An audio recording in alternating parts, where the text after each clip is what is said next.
अस्सलाम वालेकुम नाज़रीन, क्रिटिकल टॉक में खुश आमदीद। असां हिन प्रोग्राम में अॼु ॻाल्हाईंदासीं मुल्क में जारी सियासी गैर इस्तेहकाम वारी जेका सूरत हाल आहे, पॉलिटिकल इंस्टेबिलिटी ते ॻाल्हाईंदासीं। नाज़रीन, ॾिठो वञे त 10 ॾींहं इलेक्शन खे थी चुका आहिनि, लेकिन अञा ताईं मुल्क कंहिं मुस्तहकिम सियासी सूरत हाल जी तरफ़ न पियो वञे। मौलाना फज़ल रहमान जा इंकशाफ़ात हुजनि ऐं ताज़ो अॼु जेका कमिश्नर रावलपिंडी प्रेस कॉन्फ्रेंस कई आहे ऐं उन खां पोइ जुड़ियल सूरत हाल हुजे ऐं उन सां लाॻापियल जेके PTI या ॿियूं जेके मुख़ालिफ़ जमायतूं आहिनि उन्हनि जो एहतजाज हुजे, त मुल्क कंहिं सियासी इस्तेहकाम वारी सूरत हाल जी तरफ़ अञा ताईं वेंदे नज़र न पियो अचे।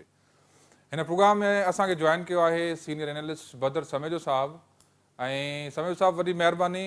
पहिरां त इहो ॿुधायो त हीउ मुल्क जेको आहे कंहिं हिकु मुस्तहकिम सियासी हिकु स्टेबिलिटी, पॉलिटिकल स्टेबिलिटी तरफ़ वेंदे तव्हांखे नज़र अचे पियो या इलेक्शन तव्हांखे रद्द थींदे नज़र पिया अचनि? महिरबानी साईं। साईं, मां इहो सम्झां थो त इलेक्शन खां पहिरियों जेकॾहिं असांखे यादि हुजे त अक्सर इन तरह जा जुमिला असांखे ॿुधण में ईंदा त इलेक्शन न पई थिए ऐं ड्रिघे अरसे ताईं केयरटेकर सेटअप रहण वारो आहे। ता वक़्तु के सुप्रीम कोर्ट खे इंटरवीन करणो पियो ऐं सुप्रीम कोर्ट वाज़े तौर ते इहो पैगाम ॾिनो त माण्हू इन जे बारे में ॻाल्हाइण, स्पेशली मीडिया खे मना कयो वियो त मीडिया इन जे बारे में ॻाल्हाइण बंदि करे त इलेक्शन न पई थिए, छाकाणि जो इलेक्शन थिए पई। ऐं असां इहो बि ॾिठोसीं त 8 फरवरी ते थींदड़ इलेक्शन में बाक़ाइदे तौर ते कोर्ट जो तमामु वॾो ज़ोर हुयो त इलेक्शन थिए।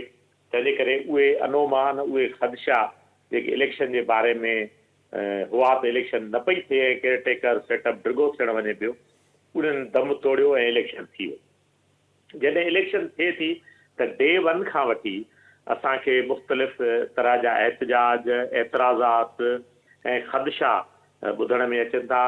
मां नथो सम्झां त का बि पार्टी बचियल आहे जंहिं ईअं न चयो हुजे त इलेक्शन में ते हुननि खे तहफ़ुज़ात आहिनि। हा, तहफ़ुज़ात अलॻि जॻहुनि जा थी सघनि था, अलॻि जॻहुनि ते थी सघनि था। मिसाल जेकॾहिं PTI आहे त उनखे KP में ख़दशात न आहिनि, पंजाब में ख़दशात आहिनि।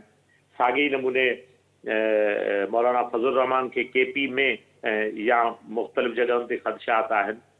इन तरह सां सिंध में जेके अपोज़िशन धुरियूं रहियूं आहिनि, ख़ासि करे GDA, उनखे हिकिड़ो तमामु ख़दशात जो हिकिड़ो वॾो अंबार हो, जंहिंजो उन्हनि इज़हार बि कयो। कल्ह तमामु जमे गफ़ीर हैदराबाद में गॾु करे उन्हनि मैसेज ॾिनो मुक़्तदर धुरनि खे त उनखे केतिरा वॾा एतिराज़ात आहिनि। ऐं उनखां बाद में जेके हुकूमत जो सेटअप थींदो आहे, इहो हिकिड़ो नॉर्मल प्रोसेस आहे त इलेक्शन थिए त पोइ जेकी पार्टी वधीक सीटूं खणंदी आहे उनखे दावत ॾिनी वेंदी आहे। पर अञा ताईं बि असांखे इहा ख़बर नथी पवे त केरु हुकूमत ठाहिणु वञे पियो। सुबुह जो लॻे थो त नून लीग ऐं पीपुल्स पार्टी हुकूमत ठाहिणु वञे पई, शाम जो ईअं लॻे थो त शायदि पीपुल्स पार्टी सां हींअर PTI इतिहाद करे हुकूमत ठाहींदी। सो तमामु वॾी ॿुॾतर वारी कैफ़ियत आहे। तव्हां वज़ीर आज़म थियो ऐं तव्हां वज़ीर आज़म थियो, तव्हांखे वज़ीर थियणु खपे या तव्हांखे वज़ीर थियणु खपे, इन तरह जा बि असांखे मामला ॿुधण में अचनि था। सो मूंखे त नथो लॻे त को तमामु जल्द को स्टेबिलिटी जे तरफ़ ये इलेक्शन वठी वञी सघे थी मुल्क खे। जी समीर साहब, ॻाल्हि कयूं था असां सियासी इस्तेहकाम जी, त उन में ॾिठो वञे त हुकूमत जो जुड़णु ऐं हुकूमत जो हलणु, इहे ॿ अलॻि अलॻि इशूज़ आहिनि कि छा जेका हुकूमत जुड़ंदी। ऐं पहिरीं दफ़ो इहा सूरत हाल आई आहे त को पार्टी जेका आहे उहा मेन सीट जेका आहे उहा ओन करण खां रिलेक्टेंट आहे। इहो मतिलबु पुठियनि सालनि में कंहिं चौधरी शुजायत जो शायदि बयानु हुयो त को वक़्तु ईंदो जो हिन मुल्क में माण्हू वज़ीर आज़म थियणु पसंदि न आहे कंदा, त उहा सूरत हाल हींअर ॾिसण में पई अचे। तव्हां मूंखे इहो ॿुधायो त छा तव्हांखे कहिड़े क़िस्म जी गवर्नमेंट थींदे ठहंदे जेको आहे नज़र पई अचे? नेशनल कोलेशन गवर्नमेंट टाइप या जेको आहे मतिलबु नेशनल कम मार्शल आहे, एमरजेंसी टाइप हिकिड़ी गवर्नमेंट ठहंदी, या वरी ही मुल्क जेको आहे इकोनॉमिकली जेको ऑलरेडी हिकिड़ो अनस्टेबल आहे, उहो छा अॻिते का वरी रीपोल या री इलेक्शन अफोर्ड करे सघे थो? जी, रीपोल या री इलेक्शन त यकीनन हिकिड़ो वॾो महांगो प्रोसेस आहे। जेतोणीकि इन तरह जा अनुमान पैदा थियणु शुरू थी विया आहिनि, स्पेशली अॼु जे ॾींहं में। त शायदि इलेक्शन ई मथां सॼी जी तॾावेड़ थिए, पर इहो मूंखे त नथो लॻे त हीउ मुल्क को मुतहमिल आहे त एॾे वॾे प्रोसेस जो हिकु दफ़ो ॿीहर उनखे अफोर्ड करे सघे। बाक़ी जेसि ताईं वज़ीर आज़म थियण जो तालुक़ु आहे, यस मां ईअं सम्झां थो त हिकिड़ी पॉसिबिलिटी आहे जेकी ॿियनि पॉसिबिलिटीज़ जे भेट में स्टेबिलिटी जे वेझो वञी सघे थी, उहा आहे क़ौमी हुकूमत ठहणु। यानी सभई जेके पॉलिटिकल पार्टीज़ आहिनि उहे one way or the other उहे जेके आहिनि उहे पार्ट थियनि गवर्नमेंट जो। इहो जेकॾहिं ईअं थिए थो, मिसाल PTI बि पार्ट थिए त पीपुल्स पार्टी बि पार्ट थिए, नून लीग बि पार्ट थिए, ॿियूं नंढियूं वॾियूं जमायतूं जंहिंजा जेतिरा मेंबर आहिनि उनजी वसात मुताबिक़ हुननि खे पार्टी गवर्नमेंट जो हिसो कजे। इहो हिकिड़ो वाहिद हल थी सघे थो जेको स्टेबिलिटी आणे सघे थो। पर उन में हिकिड़ो catch-22 जेके चवंदा आहिनि उहो इहो आहे त जेकॾहिं क़ौमी हुकूमत ठहे थी त पोइ उहा जटरादार न हूंदी, छाकाणि जो जन पार्टियुनि में तमामु वॾा इख़्तिलाफ़ हुजनि ऐं वॾा वीछा हुजनि उन्हनि जे सोच जे अमल में, उहे पार्टियूं घणो वक़्तु ताईं गॾु रही न सघंदियूं आहिनि। त मूंखे ई अलाए छो ईअं लॻे थो, हालांकि असां सभिनि खे दुआगो हुजणु खपे। अच्छा, हाणे असां समीर साहब ॻाल्हि इहा त कयूं त जेका क़ौमी गवर्नमेंट ठहंदी उन में ॿ फैक्टर बुनियादी जेके आहिनि उहे हिकिड़ा काउंटेड फैक्टर हूंदा, ॻणिया वेंदड़ फैक्टर हूंदा। हिकिड़ो त छा पार्लियामेंट जो उन में केतिरो रोल हूंदो, पार्लियामेंट में जेका फंक्शनैलिटी हूंदी, लेजिस्लेशन जो जेको सिस्टम हूंदो उहो कीअं हूंदो, ऐं ॿी ॻाल्हि इहा आहे त जेका गवर्नमेंट हूंदी उन जो परफॉर्मेंस बर्डन जेको आहे उहो कहिड़ी धुर ते कहिड़े ग्रुप ते वेंदो ऐं उन नेशनल कोलिशन गवर्नमेंट खे लीड कहिड़ी धुर कंदी। इहे ॿ फैक्टर जेके आहिनि, इहे ॿ जेके सवाल आहिनि उन जो जेको आहे हिकिड़ा ध्यानु तलब सवाल हूंदा। त तव्हां छा था सम्झो त उन में पार्लियामेंट जेका आहे उहा लेजिस्लेटिव हुन में रोल में केतिरी फंक्शनल नज़र ईंदी, ऐं ॿी ॻाल्हि इहा त जेको परफॉर्मेंस लीडिंग रोल हूंदो उहो कहिड़ी ग्रुप या कहिड़ी पार्टी जे मथां हूंदो? मुंहिंजे ख़्याल में इन में जेकॾहिं इन तरह जी वाक़ई का सरकार ठहे थी पई त उन में ही कुझु टाइम विरहाईंदा त भई कुझु वक़्त ताईं को हिकिड़ी धुर लीड करे, वरी पोइ कुझु वक़्त खां पोइ वरी का ॿी धुर लीड करे, छाकाणि जो हिन वक़्तु वॾे में वॾो ख़दशो परफॉर्मेंस ॾेखारण खां वधीक इन जो आहे त इहो जेकी महांगाई अचे थी, जेकी असां ॾिसूं था पिया त हे जेको समर ईंदो, उन समर में जेके बिजली जा बहिरान हूंदा ऐं जेके वरी ईंदड़ महांगाई जा बहिरान हूंदा, उन जी ज़िमेदारी केरु माण्हू खणंदो?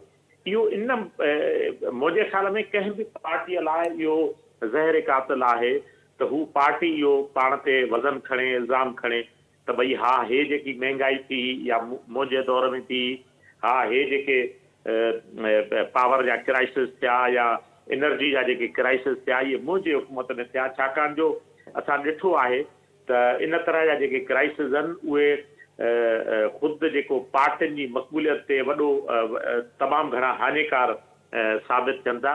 तंहिं करे जेको हींअर क़ौमी हुकूमत ठहंदी, उहा क़ौमी हुकूमत जो जेको वॾे में वॾो कमु इहो हूंदो त बर्डन विरहाइजे। तव्हां जॾहिं को ॾोहो बि थींदो आहे न, जेकॾहिं उन में हिकिड़ी ॾाढो murder on the Orient express हिकिड़ो किताबु अथव फिल्म ते ठहियल आहे, उन में जॾहिं सभु माण्हू गॾिजी हिकिड़े माण्हू खे ख़तमु कंदा आहिनि त जेको उनमां को बि ॾोहारी साबित न थींदो आहे।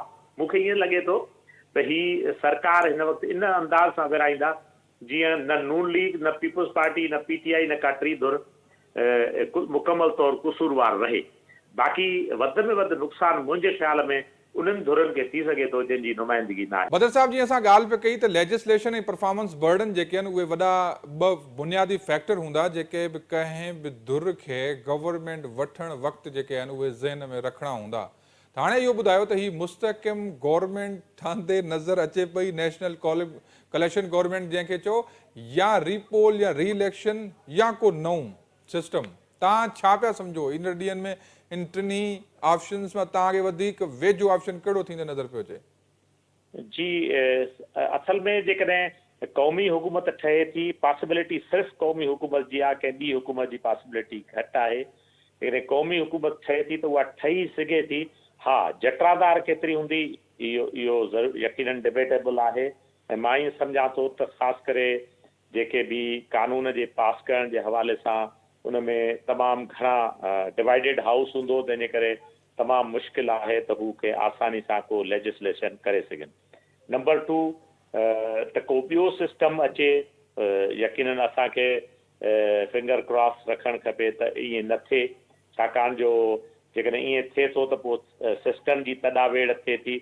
जेसिताईं रीपोल जो तालुक आहे त मां नथो सम्झां त पाकिस्तान मुतहमिल आहे त हिकिड़ो दफ़ो ॿीहर एॾो वॾो हुनजे टैक्स पेयर ते एॾो वॾो बोझ विझी सघिजे जो हू इन तरह जो ॿीहर ख़र्च बर्दाश्त करे सघे।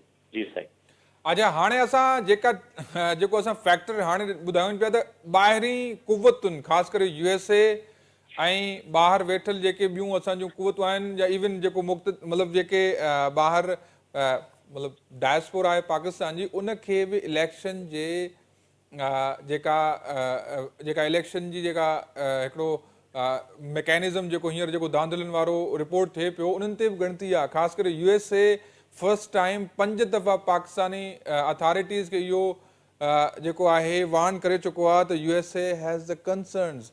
हाणे अचूं था हिन ॻाल्हि ते त छा जेका हुकूमत जुड़ंदी उनखे हिकु एस्टेबल ऐं सस्टेनेबल गवर्नमेंट सम्झी जेके असांजा इकनॉमिक सपोर्टिंग फंडिंग जेके इंस्टीट्यूशन्स आहिनि, ख़ासि करे IMF आहे या वर्ल्ड बैंक आहे, छा उन्हनि खे को अहिड़ो वॾो बेल आउट पैकेज ॾींदा जंहिंमां पाकिस्तान जेको हींअर इकनॉमिक अनस्टेबिलिटी जे तरफ़ वरी वधे पियो, छा असां वरी इकनॉमिक स्टेबिलिटी तरफ़ अची सघंदासीं?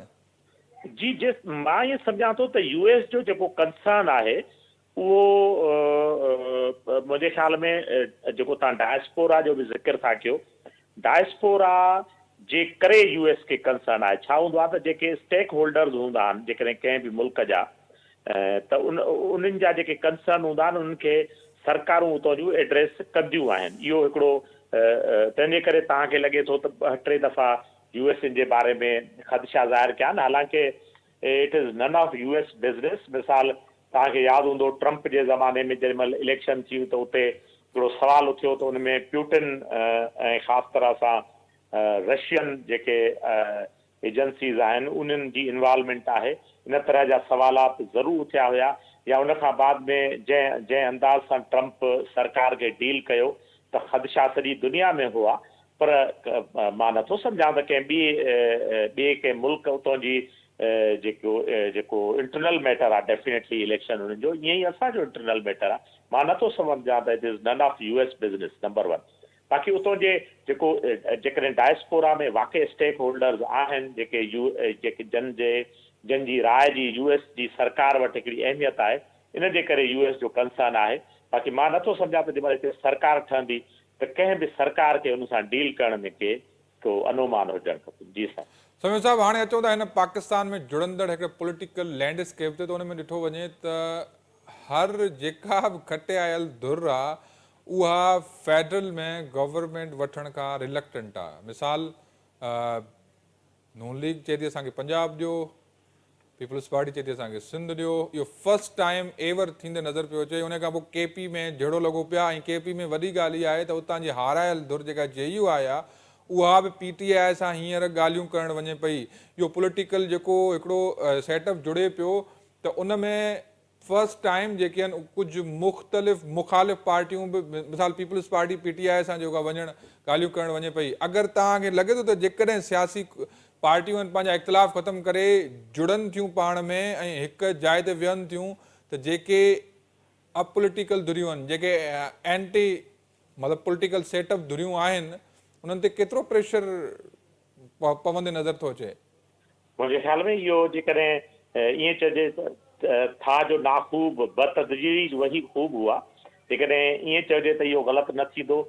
पर मुंहिंजे ख़्याल में जेकॾहिं इलेक्शन ते ख़दशा आहिनि, तहफ़ुज़ात आहिनि, एहतिजाज आहिनि, त उन्हनि में इहा मुंहिंजे ख़्याल में इहा सिल्वर लाइनिंग थी नज़र अचे त असां उहे धुरियूं पाण हिक ॿिए सां गॾु वेहनि जेके धुरियूं कल्ह हिक ॿिए जो मुंहुं ॾिसण लाइ तयारु न हुयूं। मिसाल JUIF ऐं PTI जे हवाले सां ख़ासि तरह सां, या PTI ऐं रेस्ट ऑफ जेके वॾियूं एस्टेब्लिश पार्टियूं आहिनि, पीपल्स पार्टी ऐं नून लीग, उन्हनि सां जेकॾहिं वाक़ई के पॉलिटिकल धुरियूं हिक ॿिए जे वेझो थियूं अचनि त मुंहिंजे ख़्याल में इन्हनि सॼनि धांधलियुनि जे इल्ज़ाम जे विच ते इहा जेकी आहे उहा असांखे light at the end of tunnel नज़र अचे थी, हिकिड़ी पॉज़िटिव डेवलपमेंट आहे। जी न पॉज़िटिव डेवलपमेंट आहे, पर हाणे असां ॾिसूं था त छा उन्हनि जेके बि मतिलबु एस्टेब्लिशमेंट जेके धुरियूं आहिनि या जेके पार्टियुनि खे हमेशह हिक ॿिए जे ख़िलाफ़ इस्तेमालु कंदे अॻे हुन मुल्क में पंहिंजो अमल दख़ल जारी रखंदियूं अचनि थियूं, उन्हनि ते केतिरो प्रेशर पवंदे नज़र था अचो? छा वाक़ई में रियल में इहे हिक ॿिए खे सियासियुनि पार्टियुनि खे गॾु थियण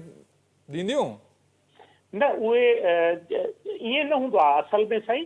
जेकॾहिं पॉलिटिकल पार्टीज़ हिक ॿिए जे ख़िलाफ़ हूंदियूं आहिनि ऐं इलेक्शन विढ़ंदियूं आहिनि त इहो त इलेक्शन जी ख़ूबसूरती आहे न, इहा त डेमोक्रेसी जी ख़ूबसूरती आहे।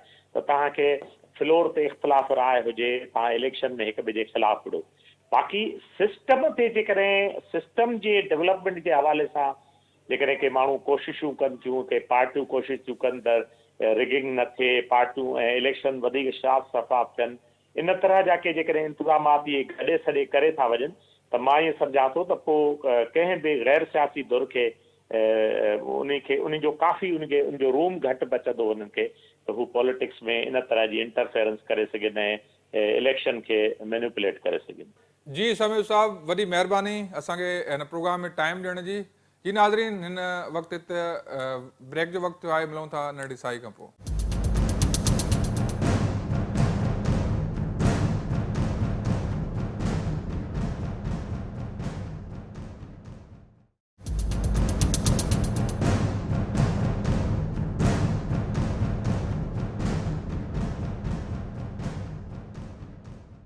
वेलकम बैक नाज़रीन हाणे असांखे जॉइन किया है GDA जे सीनियर रहनुमा जनरल सेक्रेटरी सरदार रहीम साहब।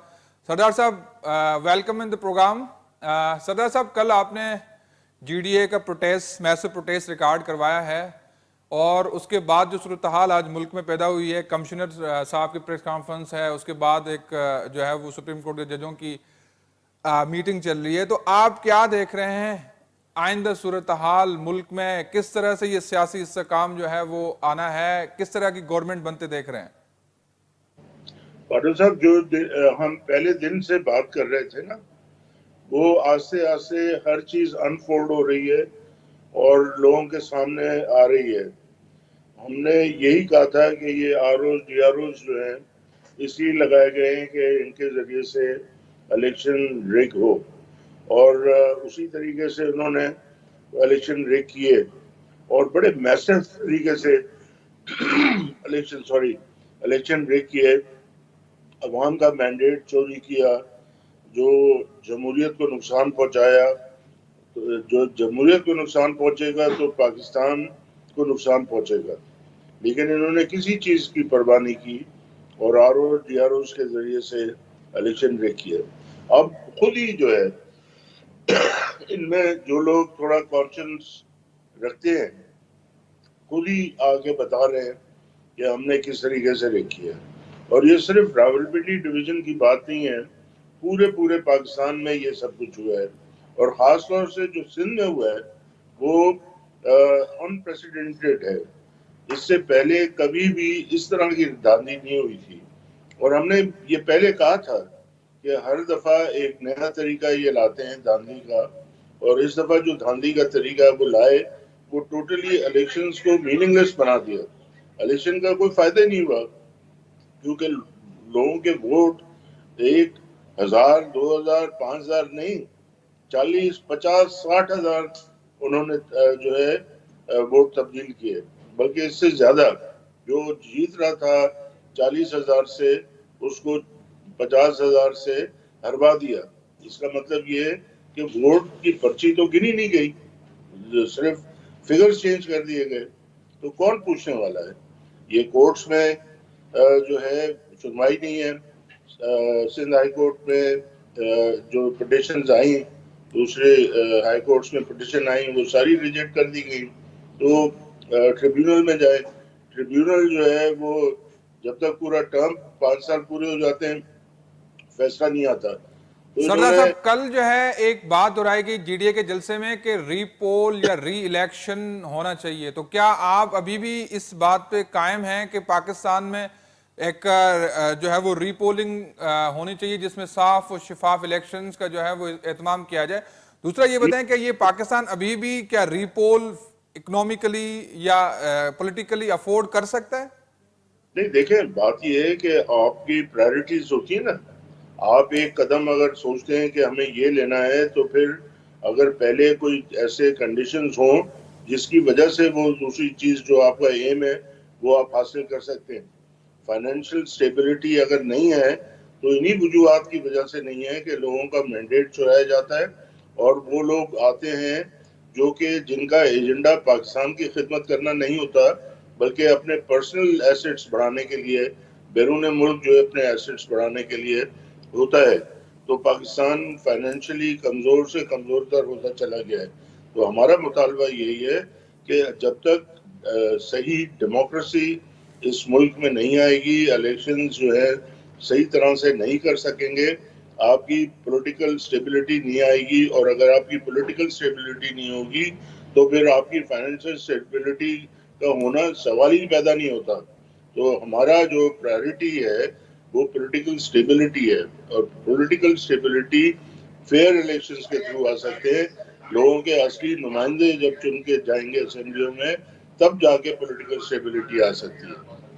अच्छा, ये जो अब मुल्क में एक हो रहा है कि ये मुल्क जो है किस पॉलिटिकल स्टेबिलिटी की तरफ, एक दूसरा जो ख्याल ये आ रहा है कि ये वाकई में हम किसी नेशनल कोलिशन गवर्नमेंट की तरफ जा रहे हैं। कि आपको कैसा लगता है कि अगर फॉर एग्जांपल जो एक ऑप्शन है कि भाई रीपोल होना चाहिए, या दूसरा जो है वो नेशनल कोलिशन गवर्नमेंट आनी चाहिए, तो इन दोनों ऑप्शंस में जो मोस्ट प्रोबेबल ऑप्शन को कौन सा लगता है कि मुल्क किस तरफ जाएगा अभी?